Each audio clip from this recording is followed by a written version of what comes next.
and then get jumped outside.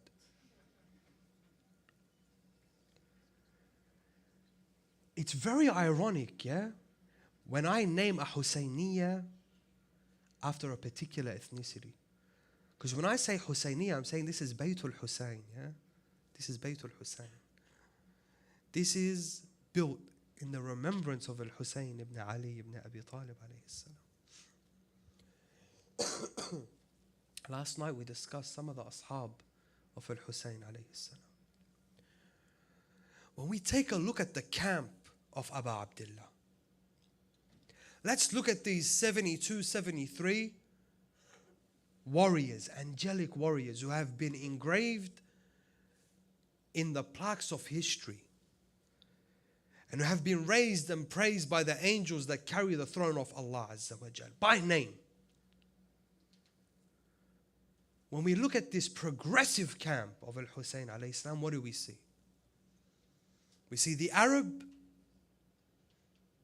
we see the Hijazi Arab, we see the Kufi Arab, we see the Basri Arab, the Yemeni, we see the Persian, we see the Turk, Al-Ghulam al-Turki. There was a young Turkish male who was one of the last shuhada in Karbala. He was Turkish. We see the black, the yellow, the white. Just a small glimpse at how progressive this camp is, yeah? How long ago was apartheid eradicated? How long ago was segregation eradicated in the United States? Anyone know? Not too long ago, yeah? Very good. Ahsantum, yeah? So let's say, at most, let's say the 60s, yeah? Let's be generous and give them that extra 10 years. The 60s. Not too long ago. Not too long ago. 1400 years before that, we had an African slave named John, who went to Karbala with Al-Husayn alayhi salam, and he fought willingly. Al-Husayn alayhi salam allows him the night of Ashura to leave. He says to him and the other companions, take this darkness, you all know the story, take this darkness as your cover and leave. And leave. In fact, Al-Husayn alayhi salam insists that they leave. He even gives them tasks. He says, and if you leave, فَلْيَأْخُذْ كُلَّ وَاحِدٍ مِّنْكُمْ يَدِ رَجُلٍ مِّنْ أَهْلِ بَيْتِ. Let one of you, each one of you, take the hand of one of the men of my Ahlul Bayt. Whoever leaves, take one of my Ahlul Bayt with you. Leave me here by myself. Laytul Ashir will touch back on this. John is an African slave who willingly and voluntarily remains with Al-Husayn alayhi salam and fights for Al-Husayn alayhi salam. Look at this image now. When John is martyred, John is martyred now. Or he is breathing his final breaths. You remember that image when you hear about Ali al-Akbar alayhi salam when he falls off his horse, or when Abu al-Fadl al-Abbas alayhi salam falls off his horse. What does Al-Husayn alayhi salam do? He comes what? Rushing. He comes rushing and he places their heads in his lap. And he consoles them in their final moments. The same way Al-Husayn alayhi salam honors Ali al-Akbar and Abu al-Fadl al-Abbas alayhi salam, he honors John. Ibn al-Zahra alayhi salam gets off his horse, comes running to this black slave, freed slave of course, kneels before him and then does something extremely strange then and unfortunately extremely strange now. But all the more progressive. Hussein alayhi salam places his cheeks on the cheeks of John. And John says, Man mithli, who's like me? The son of Fatima places his cheeks on mine? It took the West 2,000 years to let the black sit on the same seat in the bus. or drink from the same taps, or walk on the same paths. Al-Hussein alayhi salam is placing his cheeks to show John that, yeah, John, your heart is the brightest of hearts. Your status is the highest of statuses. John, no one in this camp of Al-Hussein alayhi salam looked at your color. This is the camp of Quran. This is the camp of Inna akramakum indallahi atqakum. John, you are taqi, so you are amongst the best of creations, regardless of your skin color. And then we come out here to Sydney and to London and to Toronto, and we open up Baytul Hussein, ethnically based.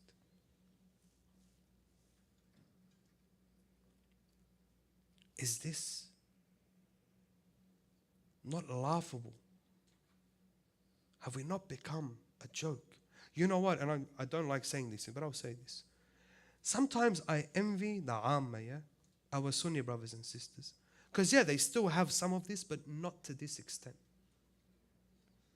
Very rarely do you find an ethnic-based masjid or an ethnic-based musalla or an ethnic-based center. They don't have Husseiniya, they have Marrakech centers. And I envy them for this. This is fantastic. This is how it should be. And we need to lift ourselves up if we are going to live as one ummah. As Allah Azza wa Jal states in the Holy Quran, that your ummah is one ummah. أمتكم أمة واحدة, one ummah. وأنا ربكم فاعبدوا. And I am your Lord, so worship. One ummah. Then we need to genuinely invest in reforming this oppression, in eradicating this oppression. This is an oppression that we have oppressed our believing brethren with. More than that, you might say, okay, this is innocent. So what? I say, okay. But let's see how this reflects in your homes. And I wish some of the older generation, there's some of them that are sitting here tonight, I wish some of them were here tonight so that they can hear some of this. How many of us are willing, genuinely willing, to give their daughter to a believer, a Muslim, a Shi'i, Ithna Ashari, from a different ethnicity? Why is it still an issue that Iraqis can't marry Lebanese and Lebanese can't marry Iranians and Iranians don't marry Khojas and Khojas don't marry Pakistanis and Pakistanis don't marry Indians? It's a massive problem. It's still a massive problem. Let me tell you this, yeah? Let me drop this bomb on the Hajji here and the Hajj who are very religious. Big rings on his hand, beard, sajda here, majalis, everything, mashallah, the Hajji with her abaya, may Allah Azza wa Jal exalt her. These khuddam of Al-Hussein alayhi salam. This attitude, I said to you that Rasulullah eradicated it. Do you know who brought it back? Give me one salawat, I'll tell you exactly when it came back and who brought it back.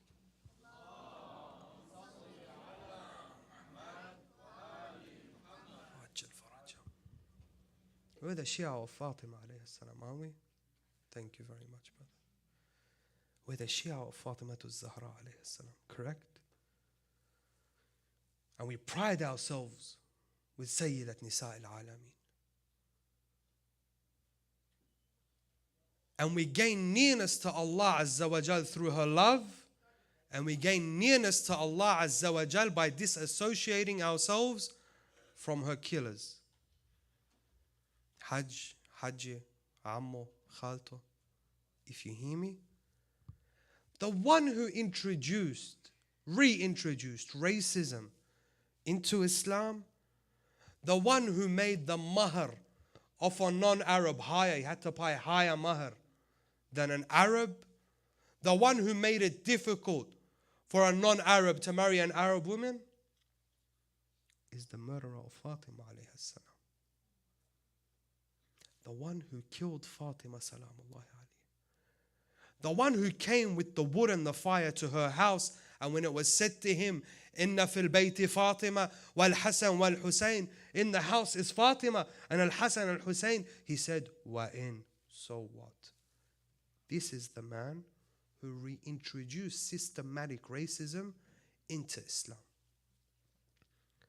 This is the man who will send the non-Arabs at the forefront of the battalions so that they may be killed first. This is the man. When you carry on this practice, you are reviving the sunnah of the murderer of Fatima salamullahi alayha. So please, Hajji, time of Fatimiyya, I don't want to see you. I don't want to see you. Fatima alayhi salam does not want to see you. And doesn't want to see this attitude of yours. In the camp of Abu Abdullah alayhi salam, there are reverts and converts. Those who have come into Islam willingly with their own 2 feet. Converted out of conviction. How many of us will welcome a convert into their families? How many of us will give our daughters to a brother who has come to Islam willingly?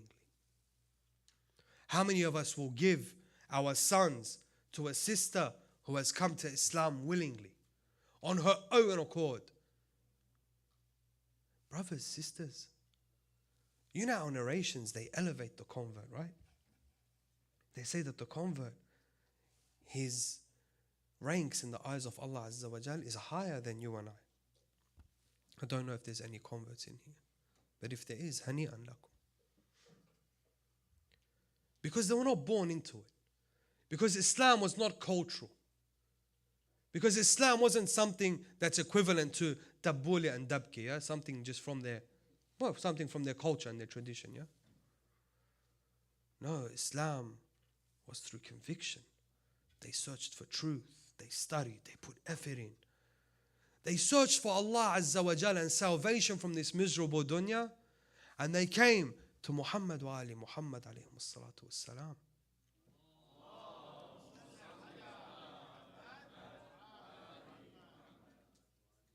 The camp of Al-Hussein alayhi salam consisted of these converts. All the early pioneers in Medina, the early pioneers of Islam were converts. All the companions of Rasulullah sallallahu alayhi wa. Pick one. The good companions. The ones we have no problem with. Save Ali ibn Abi Talib alayhi salam. All of them were non-Muslims, then came into Islam. It's for that reason that even our Sunni brothers today, when they mention the name of Ali ibn Abi Talib, salamullah alayh, they say not only radiyallahu an, but they add karramallah wajha. May Allah bless his face. Why? They say because his face never prostrated to other than Allah Azza wa Jal. Amir al-Mu'mineen, salamullah alayh, was unique. The rest of the companions, converts. Converted to Islam, came into Islam. Great Sahaba. Abu Dharr al-Ghafari, Miqdad, Salman. Converts. Salman was a Christian monk. You know that? Salman al-Muhammadi, who reaches the level of being referred to as al-Muhammadi, where Rasulullah sallallahu alayhi wa alihi refers to him and says, Salman minna ahlul bayt. This Salman, who is now from the Ahlul Bayt, was a Christian monk. He converts to Islam. How many of our mothers, Ummahatul Mu'mineen, Sayyidah Maria al-Qubtiyya, Christian convert.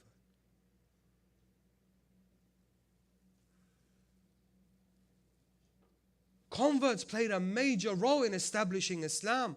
Converts played a major role in the government of Ali ibn Abi Talib alayhi salam. Converts played a major role in the camp of Al-Hussein alayhi salam. Converts will play a major role in the army of Sahib al-Zaman, Ajjalallahu ta'ala farajahu al-Sharif.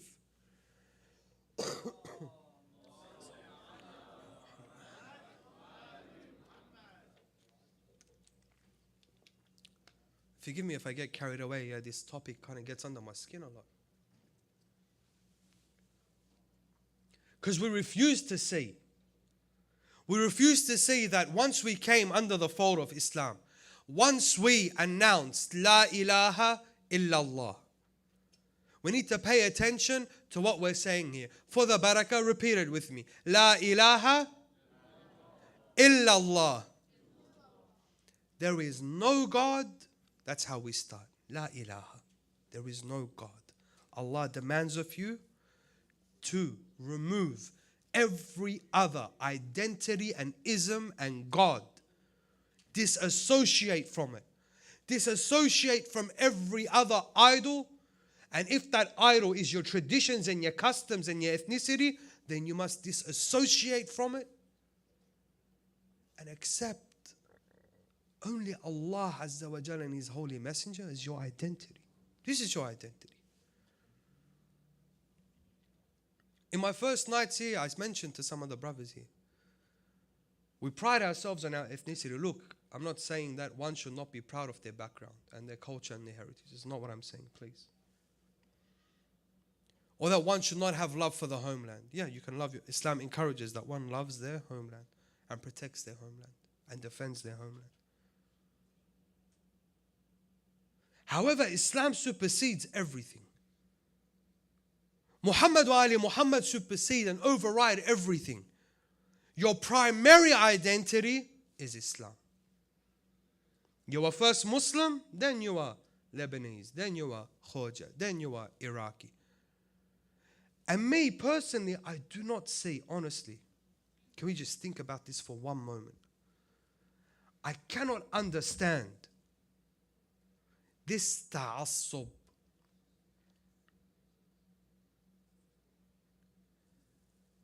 I cannot understand this fanaticism in ethnicities or nationalism. So let me talk for the Arabs at the very least, yeah? Because we do it a lot, we love doing it. And the Khoja brothers and sisters, they have the same problem, correct, brother? They have the same problem. And the Persian brothers and sisters have the same problem. Fulan is Asfahani, Fulan is Tahrani. Big problem. The Iraqis too.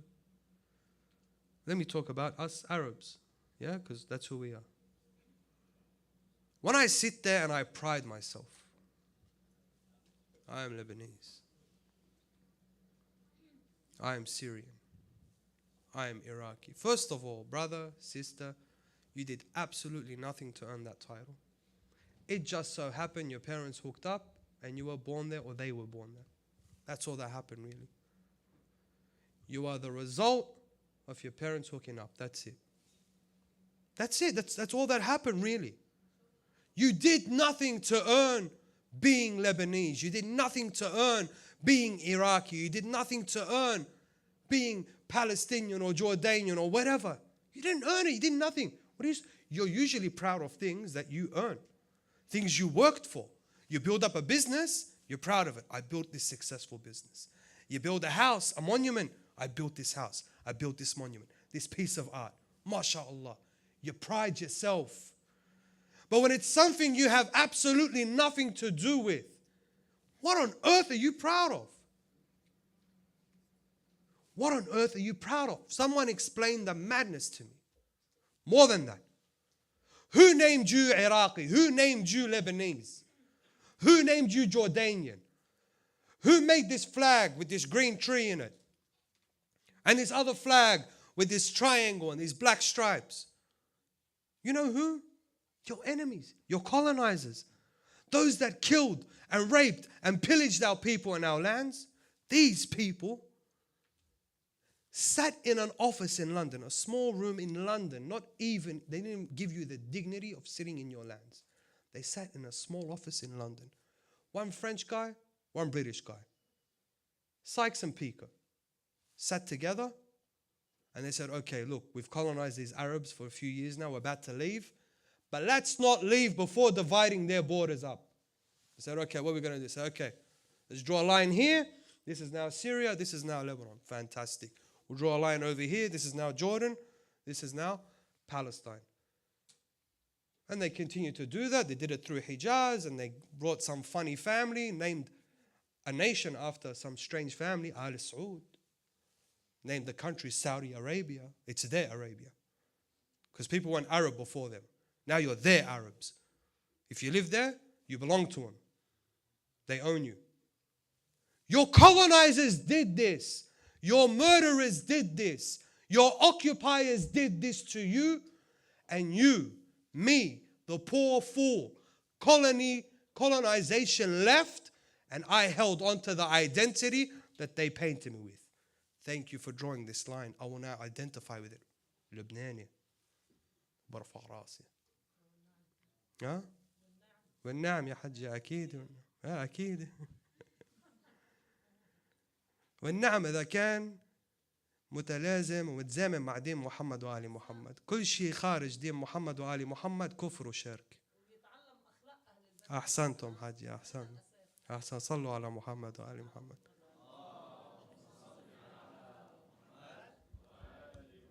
We went and prided ourselves in what they painted us with, and then we gave that precedence over our religion.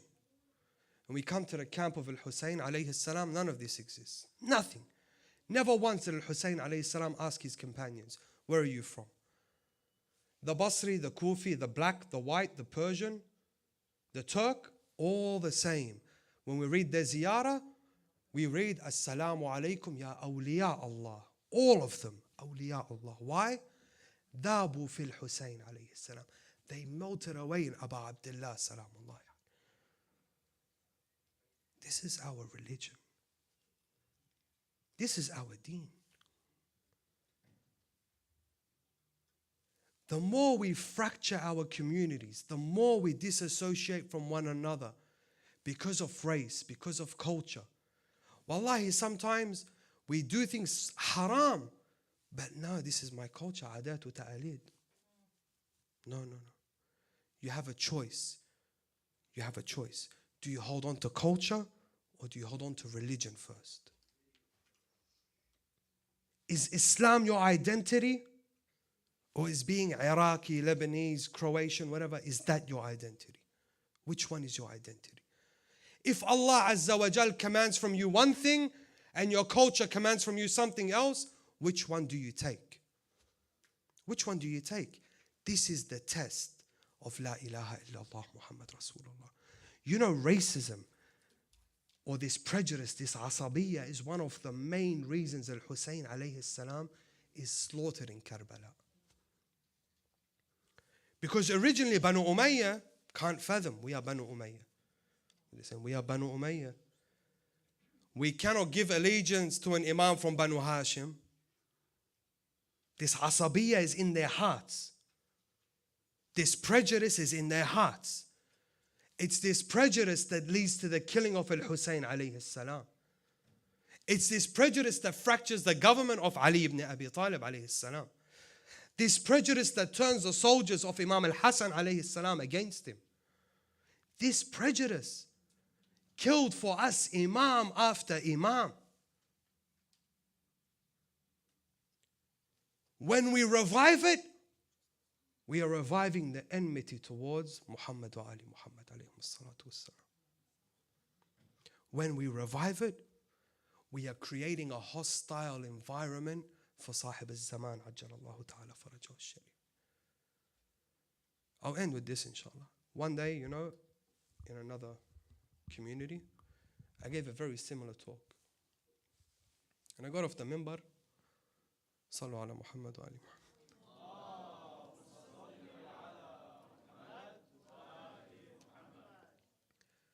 I got off the minbar and an older Hajj came up to me. Said to me, look, the talk was beautiful, was so nice, great. But I can't fathom seeing myself allowing my daughter to marry a black man. I said, Hajj, even if he was Shi'i, he's Shi'i, Imami, Ithna Ashari. He said, too hard, صعب. He said to me, صعب, كتير صعب. I said to him, Hajj, if this is the case, you may very well have a massive problem with Imam Al-Hujjah Ajjalallahu Ta'ala Farajahu Al-Sharif. He said, why? I said, there is a very great probability that the Imam Salamullahi alayhi is of color. You know that? Do you guys know that? Yeah? You knew that, yeah? You knew that he has African ancestry, right? He has 2 African grandmothers. The word he used, he asked me, and may my brothers from African descent forgive me, he asked me, he said, Imam Mahdi is Indian? That's what he said. Imam Mahdi is black. He said, he may be black, what are you going to do then? What are you going to do then, Hajj? You're going to not accept him because his skin color doesn't make you feel comfortable? It's by the wisdom of Allah Azza wa Jal that our Imam Salamullahi alayhim come from such a vast ethnic makeup. They are not the descendants of one ethnicity. It's beautiful. When you talk about converts, those who came to Islam, is there a greater convert than Sayyidah Narjis Salamullahi alayhi, who came with her own 2 feet looking for her Imam, Ummuna Narjis Salamullahi alayhi, that we pride ourselves with. Our mother Narjis, the mother of our Imam, the one who Allah Azza wa Jal chose to carry the final hujjah on his earth. A convert. He didn't choose an Arab woman. He didn't choose a Hashimiyya. He could have chosen a Hashimiyya, but he did.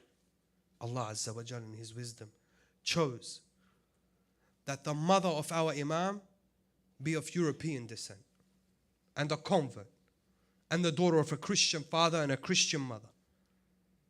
This is how Allah Azza wa Jal works. And Allah Azza wa Jal does it in our traditions. We hear this a lot. If you are Persian, because we read the ahadith about Ansar Imam Al-Hujjah Ajjalallahu Ta'ala Farajahu Al-Sharif for his quick reappearance, allowed salat ala Muhammad wa ali Muhammad.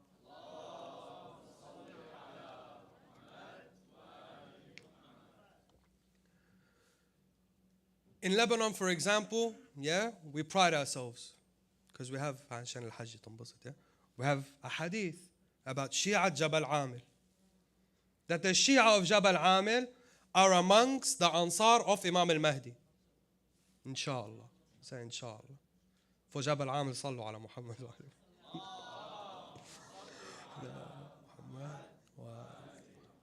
Then we have a hadith about Ahlul Yaman, that the people of Yemen are amongst the Ansar of Imam al-Mahdi.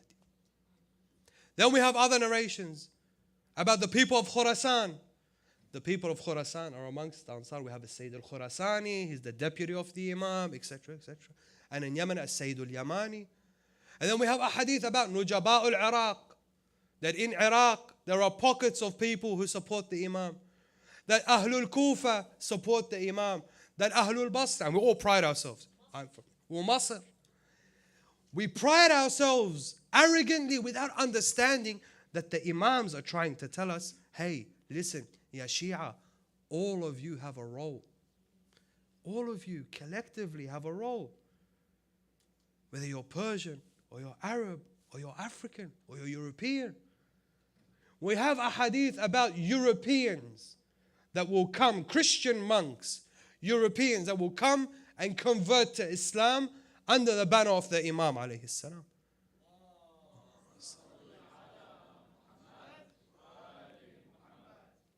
So if I want my community to look like Mu'askar al-Husayn alayhi salam, I want my community to look like the camp of Abu Abdullah salamullah alayhi. I want my community to be a friendly environment for the camp of Imam al-Mahdi ajjalallahu ta'ala farajahu al-Sharif. I need to break free from this oppression of racism and asabiyya, and I need to do it today before tomorrow. If I am preparing this earth for the Imam, and this is our duty in the coming nights, inshallah, we'll talk about the government of the Imam, because we're going to stop talking about oppression in the next few nights. We're going to start talking about the solution, about justice, divine justice, the government of justice, the government of godly justice, the government of Sahib al-Asri wal-Zaman ajjalallahu ta'ala farajahu al-Sharif. And we'll talk about the makeup of this government. And we'll understand once we talk about it that there is no room for these shackles. There is no room for this kufr. Imam al-Khumaini Quddisa Sirruhu al-Sharif, he says nationalism is only another form of shirk. He equates it with shirk. He equates it with shirk. Because that's what we do. We prefer some of our traditions and our customs over our religion.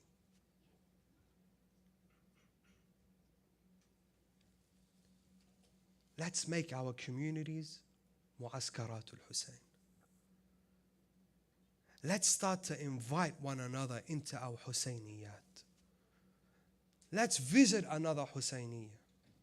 Let's go to, if you're Lebanese, go to a Khoja Husainiyah, Afghani Husainiyah, Persian Husainiyah, Iraqi, Afghani, Khoja brothers come in here, hold joint majalis, at least on the day of Ashura, commemorate Hussein alayhi salam together.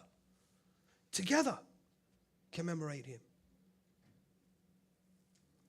Because being in the camp of Al-Hussein alayhi salam, you need to earn it. You need to earn it. One of those that earned it and didn't make it to the camp is Muslim bin Aqil. Move on to the Musibah now, inshallah. Muslim, as most of you know, is the first cousin of Abu Abdullah alayhi salam. He's Ibn Lam. He's the son of Aqil, the son of Abu Talib alayhi salam. Muslim is a Hashimi, raised by Ali ibn Abi Talib alayhi salam. Brave like his father and his uncles. He is the trustworthy ambassador of Al-Hussein salamullahi alayhi. When word reached Al-Hussein alayhi salam that the people of Kufa are welcoming you, they want you to come.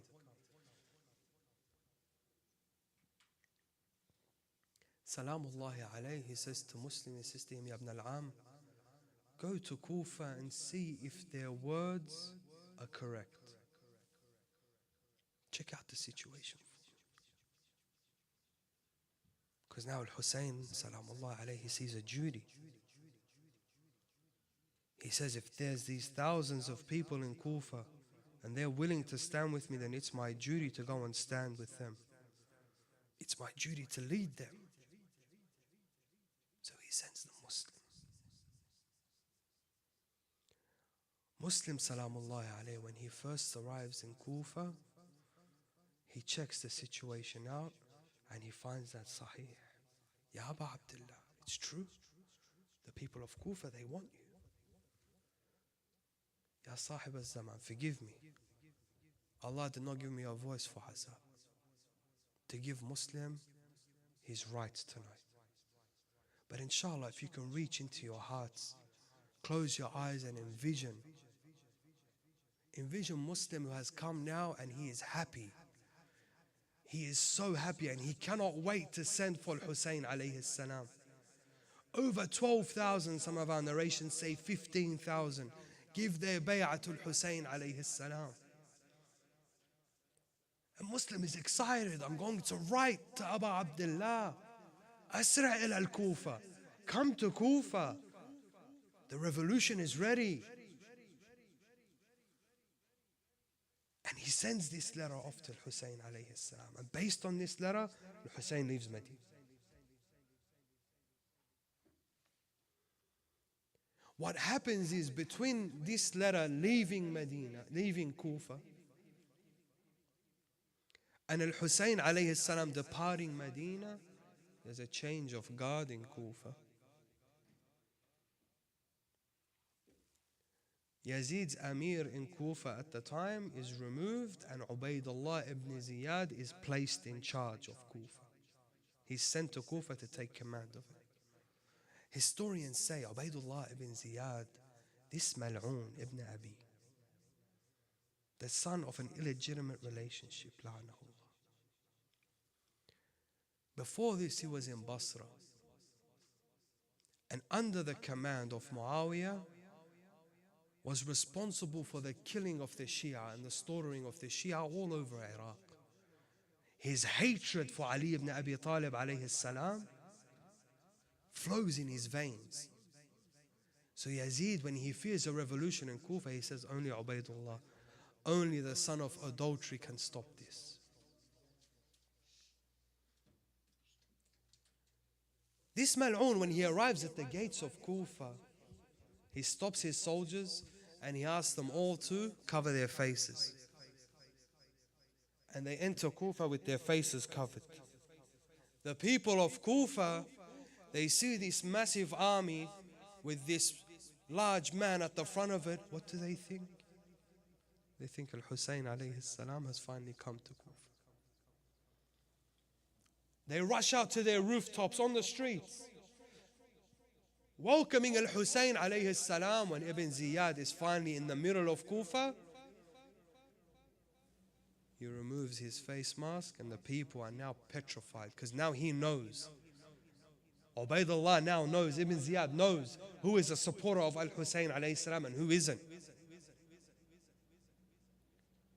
Now the life of Muslim ibn Aqil is in danger.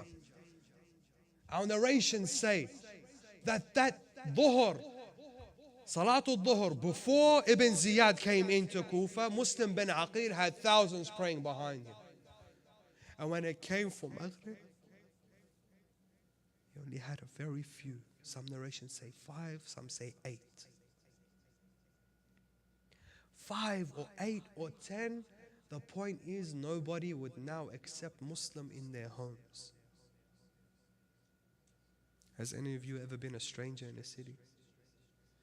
Been to a city you knew nobody? You had no family, you had no friends. People were closing the doors in your face. And now more than that, your head is wanted. On that night, Muslim is now wandering the streets of Kufa because no one that invited him would accept him in their homes. And he can't leave Kufa because the soldiers of Ibn Ziyad have encircled the city. In the midst of the night, tired from running all day, Muslim finds a door and he finds a woman standing on that door. And he says to her, Ya Amat Allah, a drink of water, please. This woman, Taw'a, gives him water. Then she goes back into her house. A few moments later, Taw'a comes back outside. She sees Muslim still sitting like this on her doorstep. She says to him, Ya Hada, Ya Gharib, oh strange man, this is inappropriate. I'm a woman. You cannot sit on my doorstep like this. Go look for your family. Go look for your tribe. Go to your parents. Muslim begins to cry. He says to her, Ya Amat Allah, I have no family here. I have no tribe. I am a stranger. She says to him, what is your name? He says to her, I am Muslim, Ibn Aqil ibn Abi Talib. Taw'a puts her hands on her heads. She says to him, are you the nephew of Ali ibn Abi Talib? He says to her, yes. وَالْقَوْمْ خَذَلُونِي. And the people have betrayed me. She says, by Allah, what grace is this that the nephew of Ali is at my doorstep? Muslim, come in. She places food for Muslim. Muslim doesn't eat or drink. And Taw'a is extremely excited and happy. Her house has been graced by Al-Muhammad alayhi salatu wasalam. Her house has been graced by the bloodline of Ali ibn Abi Talib alayhi salam. Her house has been graced by the messenger of Al-Husayn salamullah. Muslim doesn't eat from the food that Taw'a put forward. He spends his night in prayers. And Taw'a is worried. Taw'a is worried because she has a wicked son. A son that works for Banu Umayyah. He works in the Amara. And he'd been amongst those who spent their day out looking for Muslim ibn Aqil. But Taw'a now is stuck between two things. If she throws Muslim out, the soldiers will find him. And if she keeps him in her house, her son will find him. Taw'a's son comes home and he discovers Muslim, and he informs the soldiers of Ibn Ziyad. The soldiers of Ibn Ziyad gather outside. Tawa goes to Muslim, says to him, forgive me. My son has brought me shame. My son has brought me shame, and the soldiers have come to take you. And he says to her, this is what I have expected. This is why I spent the night in prayer. This is my final night, ya Tawa. Muslim's not afraid of death. Muslim puts on his armor and opens the door, and he finds the soldiers outside. And they begin to charge at him with stones and sticks. And he fights them off with his sword. He fights them off so bravely. From alley to alley, street to street, he is fighting the soldiers of Ibn Ziyad. His face is now bloody. A stone has hit his eye. Another has hit his mouth. His lips are now bleeding and cracked. They have dug a ditch for him in one of the alleys.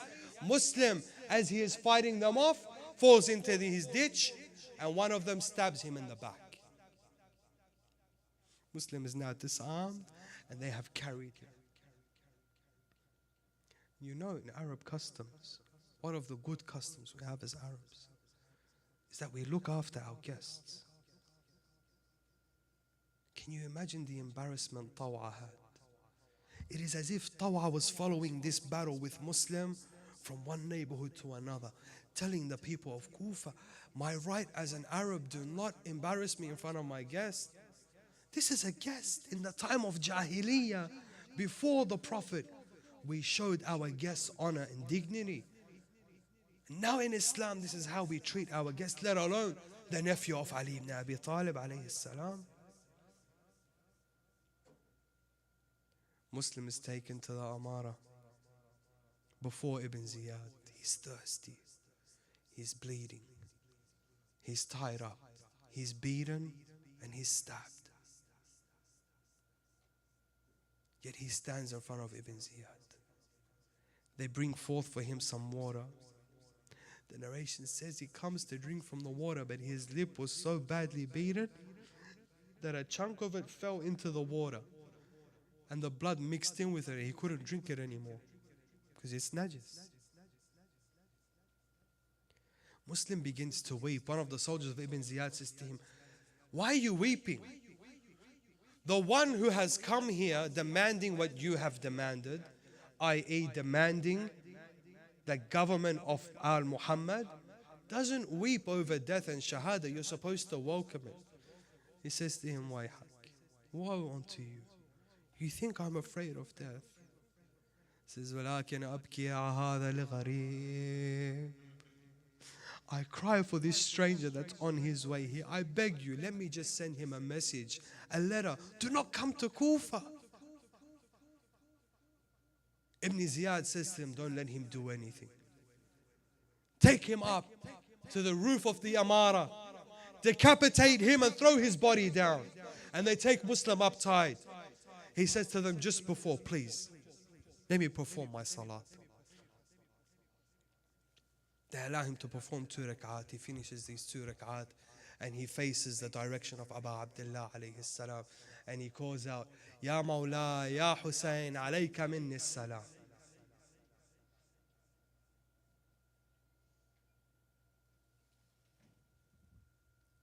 I don't have the heart to continue with the tragedy.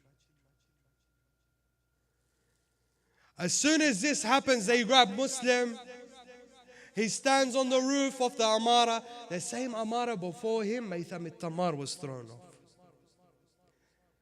This building, all the ashab of Amir al-Mu'mineen alayhi salam were either imprisoned or killed in this building. And now it comes time for Muslim.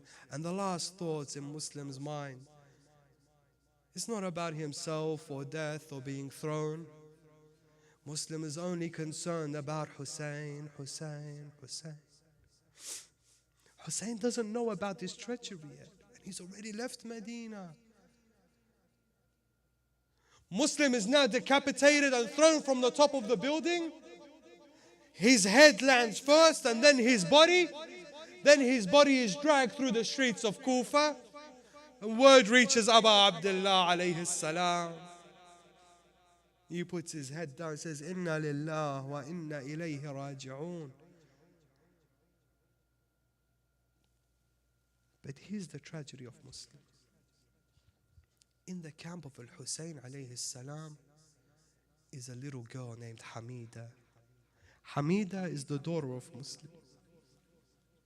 Salamullahi alayhi, upon hearing the news, he calls out, he says, Zainab, bring me Hamida. Hamida has been accompanying Al-Hussein alayhi salam this whole journey in the absence of her father. And Al-Hussein has treated her the same way he treats Sukaina, Ruqayya, and Kulthum. Can you imagine this young girl, this little girl sitting there with her little cousins, happy that she's on a journey with her uncles and her cousins? She's happy. She's going to Kufa to meet her father. She's happy. She's almost there. A few more days and she's in Kufa, in the lap of her father, Muslim. And Al-Hussein alayhi salam calls for Hamida. She comes and she sits in his lap.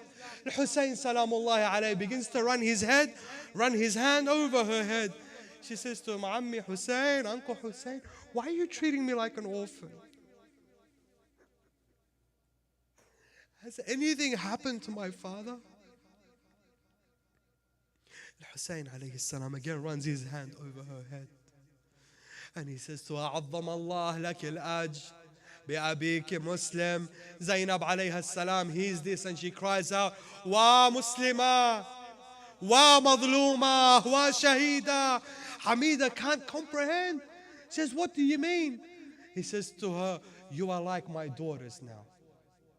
I am your father. Ya Hussein, this is a heavy promise.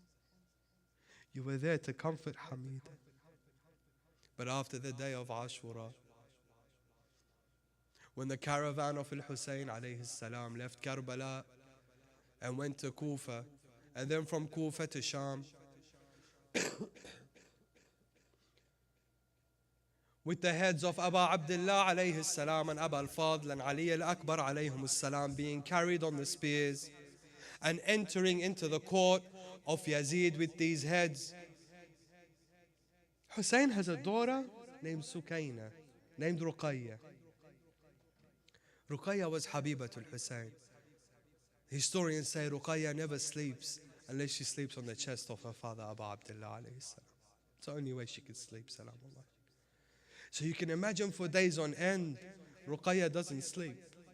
But she finds comfort that she can see the head of her father on the lantern.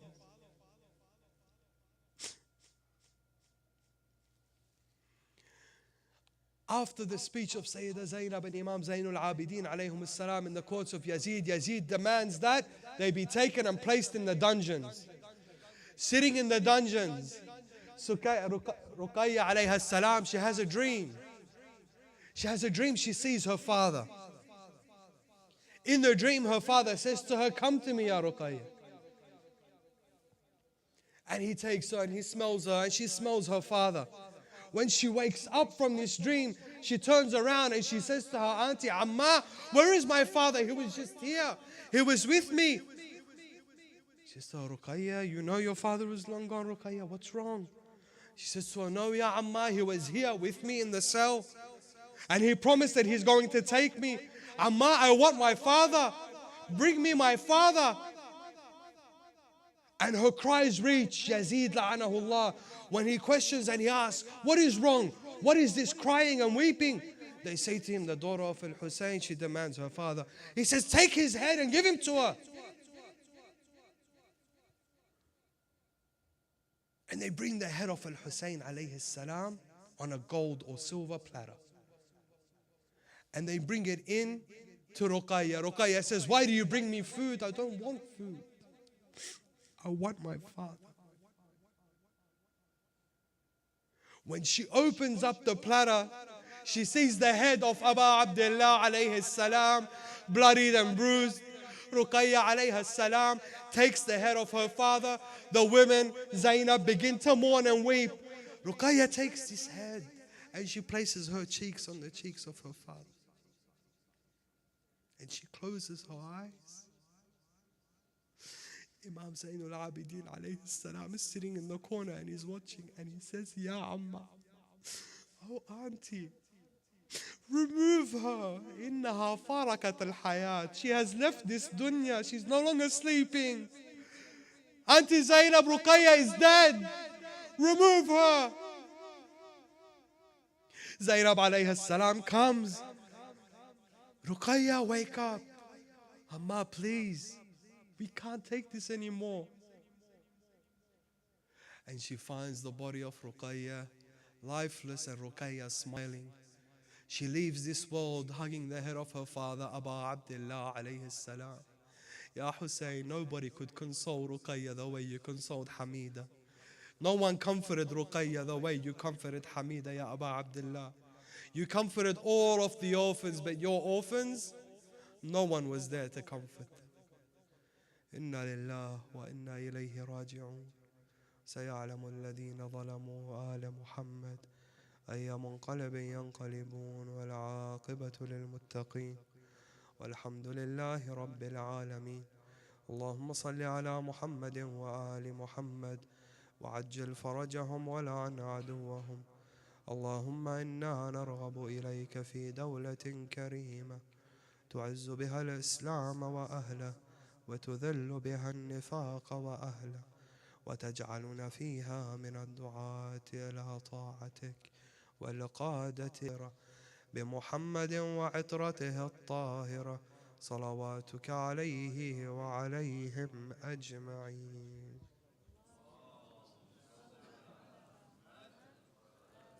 If we can face the Qibla for Dua al-Hujjah. اللهم صل على محمد وآل محمد. Together, one voice and really loud. Allahumma kun.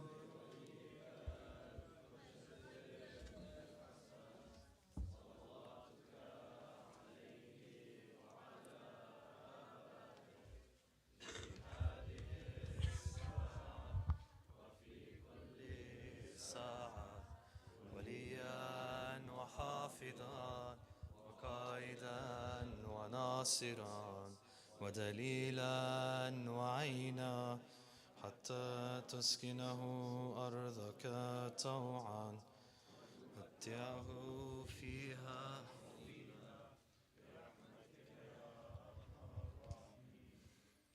بسم الله الرحمن الرحيم. السلام عليك يا سيدي ويا مولاي يا أبا عبد الله وعلى الأرواح التي حلت بفنائك. عليكم مني جميعا سلام الله أبدا ما بكيت وبكي الليل والنهار ولا جعله الله آخر العهد مني لزيارتكم جميعا. السلام على الحسين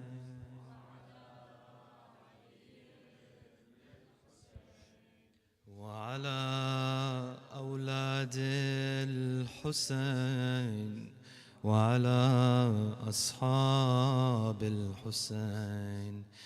يا أبا عبد الله يا حسين بن علي أيها الشهيد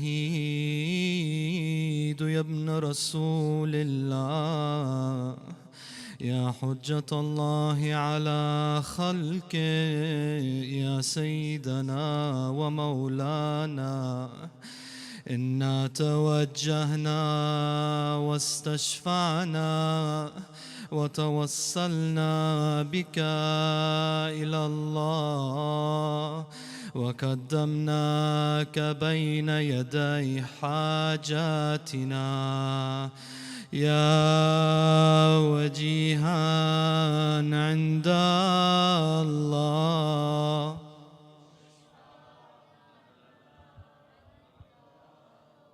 يا وجيها يا وجيها عند الله.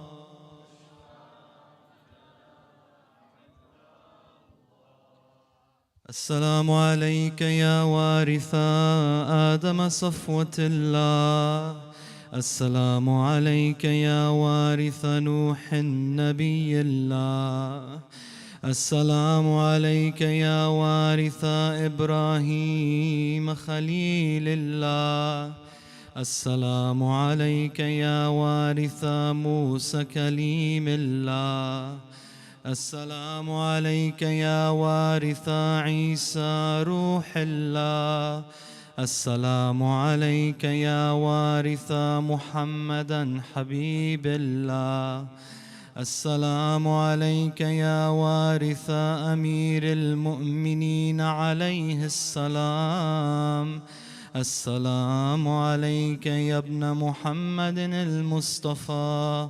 السلام عليك يا ابن علي المرتضى. السلام عليك يا ابن فاطمة الزهراء. السلام عليك يا ابن خديجة الكبرى. السلام عليك يا ثار الله وابن ثاره والوتر الموتور. أشهد أنك قد أقمت الصلاة وآتيت الزكاة وأمرت بالمعروف ونهيت عن المنكر وأطعت الله ورسوله حتى أتاك اليقين. فلعن الله أمة قتلتك ولعن الله أمة ظلمتك ولعن الله أمة سمعت بذلك فرضيت به.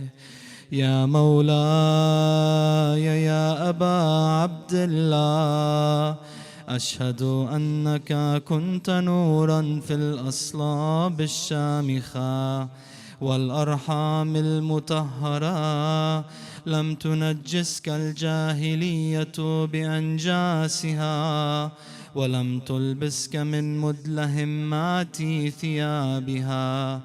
وأشهد أنك من دعائم الدين وأركان المؤمنين.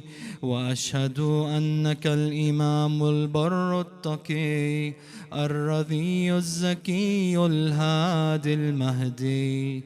وأشهد أن الأئمة من ولدك كلمة التقوى وأعلام الهدى والعروة الوثقى والحجة على أهل الدنيا.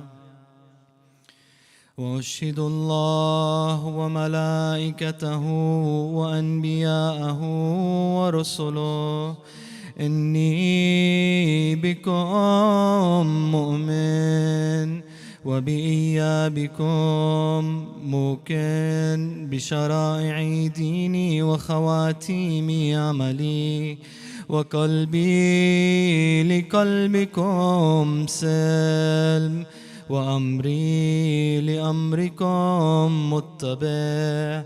صلوات الله عليكم وعلى أرواحكم وعلى أجسادكم وعلى أجسامكم وعلى شاهدكم وعلى غائبكم وعلى ظاهركم وعلى باطنكم. بأبي أنت وأمي يا ابن رسول الله. بأبي أنت وأمي يا أبا عبد الله. لقد عظمت الرزية وجلت المصيبة بك علينا وعلى جميع أهل السماوات والأرض. فلعن الله أمة أسرجت وألجمت وتهيأت لقتالك. يا مولاي يا أبا عبد الله، قصدت حرمك وأتيت إلى مشهدك، أسأل الله بالشأن الذي لك عنده وبالمحل الذي لك لدي أن يصلي على محمد وآل محمد، وأن يجعلنا معكم في الدنيا والآخرة. صلوات على محمد وآل محمد.